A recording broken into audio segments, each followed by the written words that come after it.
Shalom. Call Yahweh Hashem Yahweh Shai Hashem Rakak without double honors to the apostles and the bishops of GMS, even the elders that came before them that taught us his truth. Shalom and salutations to all the brothers out pushing the word of truth and in sincerity, the hopeful elect tabernacle of David. To the Aquath that are listening, learning, being a pillar of rest, the 144,000 and 1/3, the hopeful elect of Israel. I am the brother Yahshua, back with the World War III Daily Update. Shalom and salutations to you all. And I'm trying to sound royal and majestic like niggas do. So lucky, I'm clowning. Just kidding. Anyway, the small hats are doing their thing. All right, they're like, BB was summoned here to America. They had a meeting and he was rebuffed and he was unceremoniously told that they weren't moving forward with their strike plans. So now they're going to do it on their own. Jeremiah 49:20. Therefore, hear the counsel of the Lord, Yahweh Shem Shai, that he hath taken against Edom, and his purposes that he hath purposed against the inhabitants of Teman. Surely the least of the flock shall draw them out. There's the point. Surely he shall make their habitations desolate with them. What does it mean that surely the least of the flock shall draw them out? The least of the flock is Amalek, the people that call themselves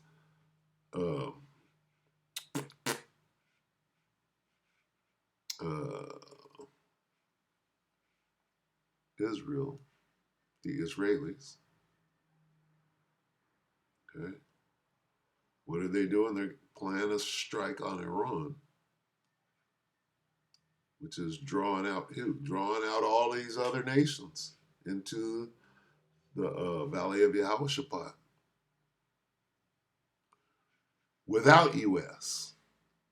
This was after that little meeting that took place over here. We don't give you permission to move. It was like, fuck you, we're going to do it on our own.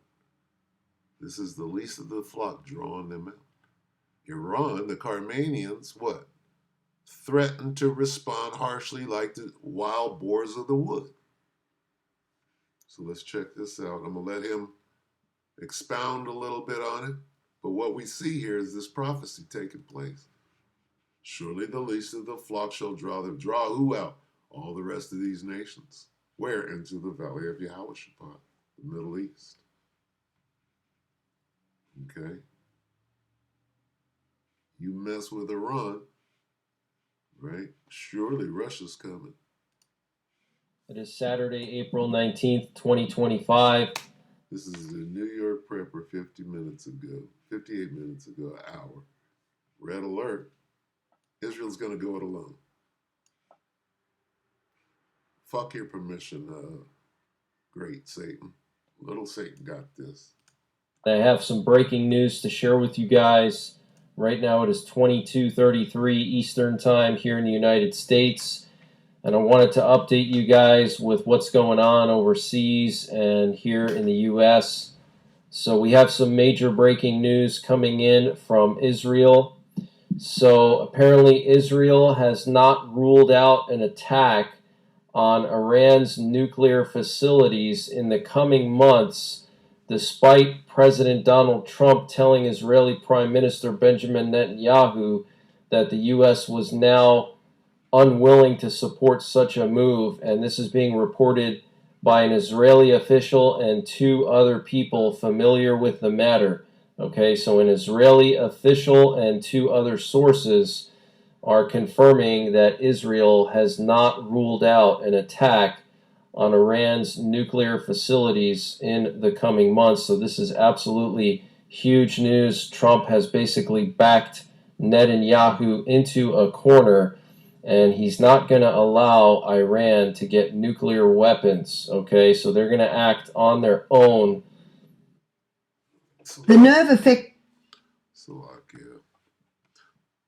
Iran has nuclear weapons. Don't be naive. And an Iranian official told Reuters that Iran is prepared for any possible Israeli strike with nuclear weapons. Don't be naive. And that the Iranian response will be harsh and decisive. And nuclear, don't be naive. And the Iranian Parliamentary National Security Committee said today our assessment of the second round of negotiations with the Americans is positive. Okay, so today there was the second round of negotiations in Rome, and the Iranian National Security Committee and the Iranian Parliament said that the negotiations were positive, and a U.S. official from the Trump administration confirmed that the talks with Iran were positive. Okay, so this is very, very concerning, guys. Peace and safety is going nowhere. And Iran said that a nuclear deal with the U.S. is possible if Washington drops unrealistic demands. Iran's red lines are never agreeing to dismantle uranium enrichment centrifuges or stopping enrichment altogether, according to an Iranian official. So Iran is saying, we're not going to stop enriching, and we're not going to stop. What has negotiations to do with Bibi acting unilaterally? That shit don't matter. If this motherfucker's gonna lob cruise missiles no matter what the hell does negotiations have to do with anything? Exactly. Trying to build nuclear weapons, essentially, is what they're saying. We're not going to dismantle anything. We're not going to stop enriching. So this is very, very serious. And the Iranian Foreign Ministry said today, we expect the American side to resolve the serious ambiguities that have arisen regarding its intentions and seriousness during the second round of talks. Okay, so there was some changes in what the Trump administration was saying. One day, Witkoff said that we're not interested in forcing Iran to dismantle their bait and switch. Devil. The devil's deception. Nuclear enrichment. And then the next day, he backtracked and said, yeah, we want Iran to dismantle their nuclear facilities. So Iran doesn't trust the Trump administration. Neither do the Japanese. And the Wall Street Journal, citing American officials, reported that implementing a new agreement without a clear inventory of the nuclear materials and infrastructure.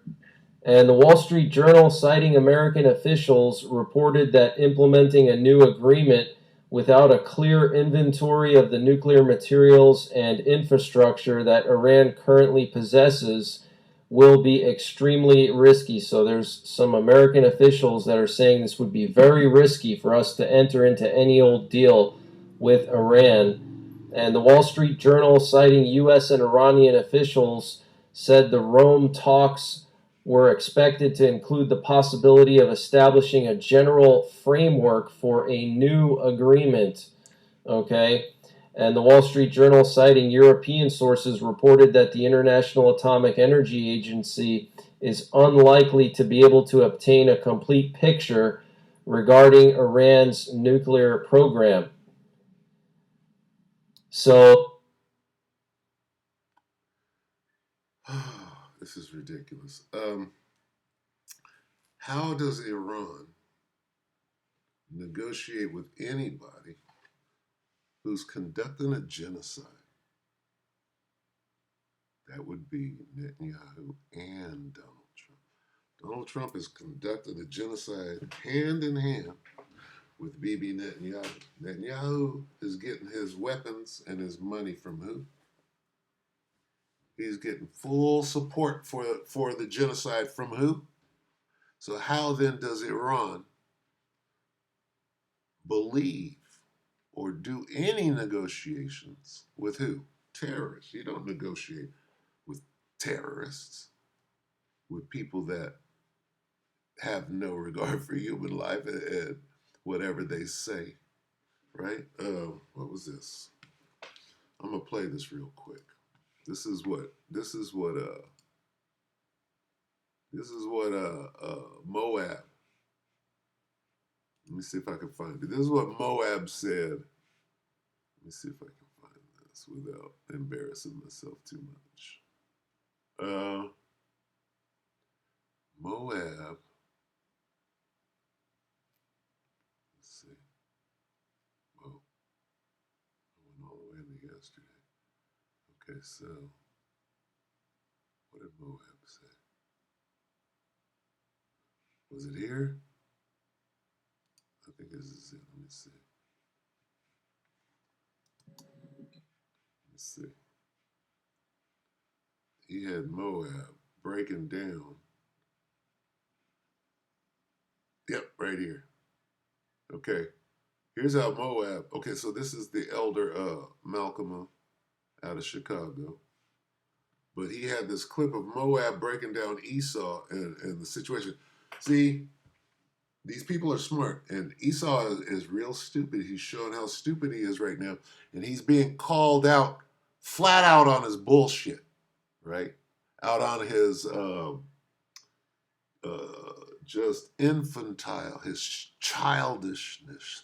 How are you running shit and you're a fucking infantile moron? That's what this guy is saying. And we're not doing it. We can't. You have zero integrity. How do you deal with, how do you make a treaty with a motherfucker has zero integrity who one day is saying one thing and the very next day he said, what treaty? How do you make a treaty with that?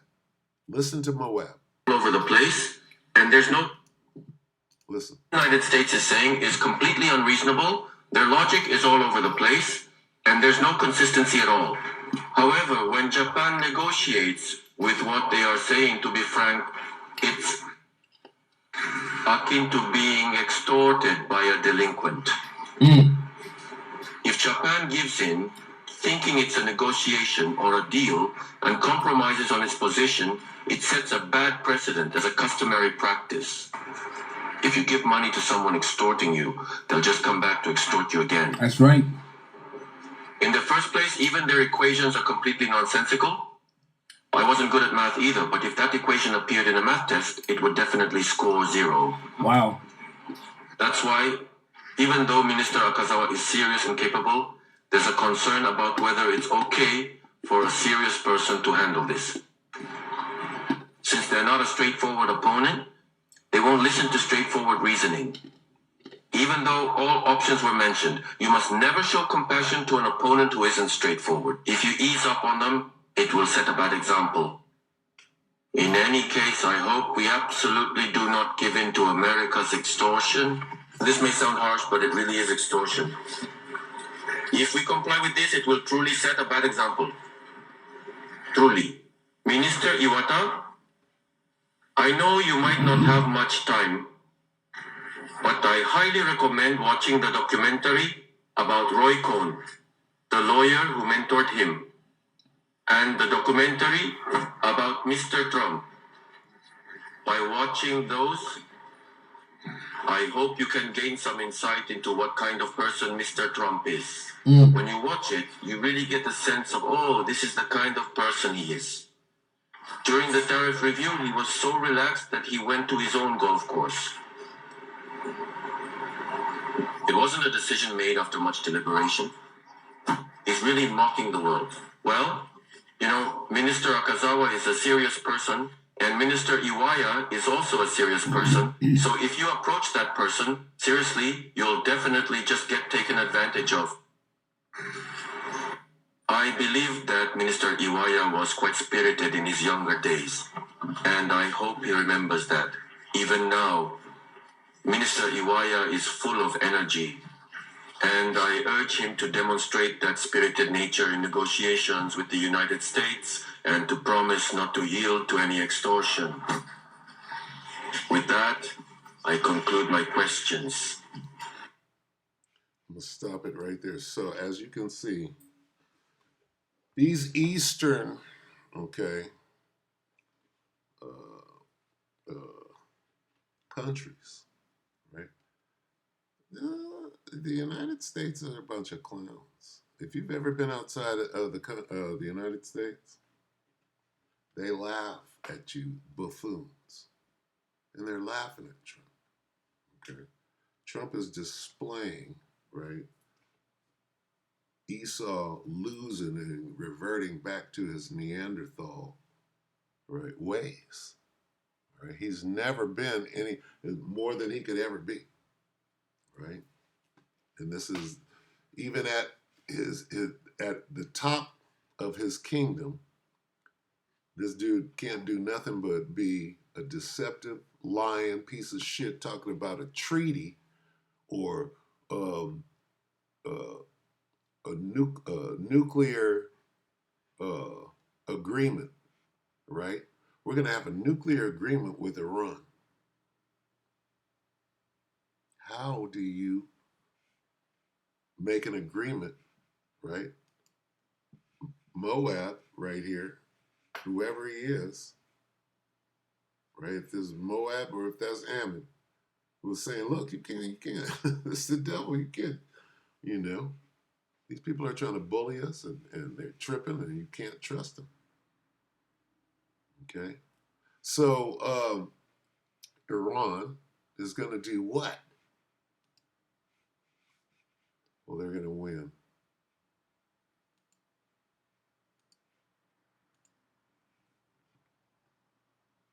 Second Ezra 15.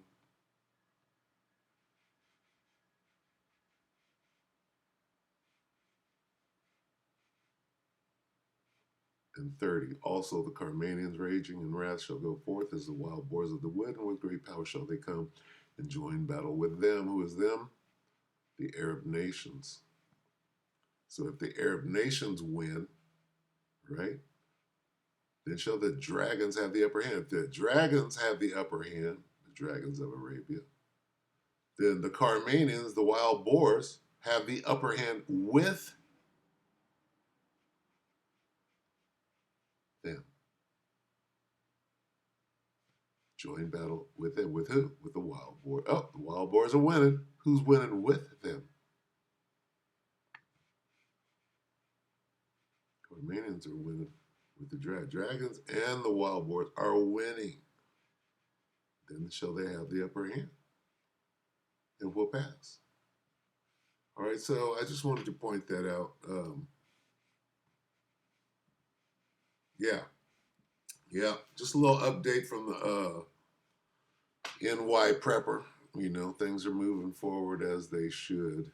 Nobody's stopping it in no peace and safety, right? Only the gathering in the valley of Yahushua. Should I get that? Let's just get this and get up. Revelation 11 and 14, the second woe is past, and behold, the third woe comes quickly. Third woe, World War III, which I believe, I know, has long been started. With that, we hope the elect were edified, you brothers and sisters. Shalom.